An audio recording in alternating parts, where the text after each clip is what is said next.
Have you heard the lies being spun by opponents of the voter ID amendment? Well, here are a few examples from their latest advertisements. Why not?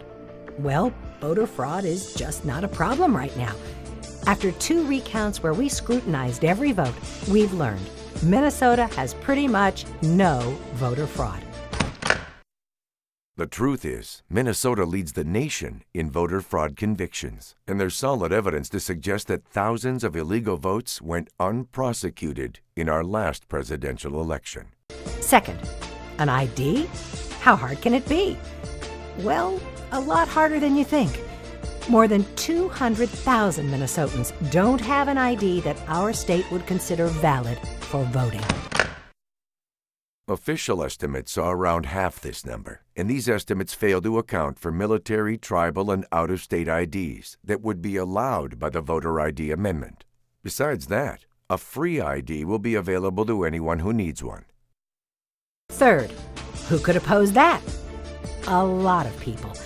Because it makes it harder for people to vote, AARP is against it. So is just about every labor union.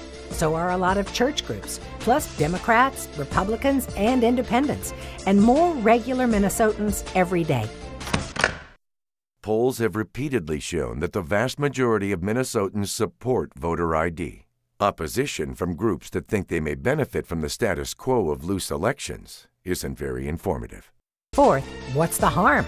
Well, aside from pretty much devastating same-day voter registration, the voter ID amendment will not eliminate same-day voter registration. Election day registrants will simply be subject to the same eligibility verification standards as voters who register prior to Election Day. After all, shouldn't all voters be treated the same? we also keep seeing that the politicians in St. Paul have ideological plans that stick local communities with the bill. The voter ID amendment does not place any unfunded mandates on local communities. No local government expense is mentioned or implied in the voter ID amendment. It's not just checking IDs. It's a whole new election system, poorly designed, vague in direction, and certain to cost money. Only modest changes will be required by the voter ID amendment. The overwhelming majority of voters won't even notice a change.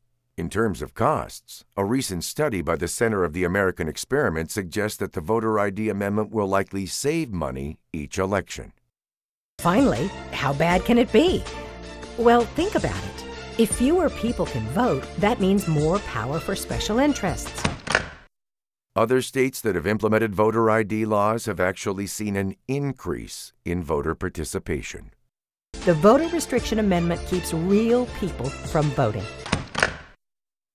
Only ineligible persons will be prevented from voting, and perhaps that's the real reason opponents don't want you to vote for the voter ID amendment. Get the real facts about voter ID. Visit protectmyvote.com.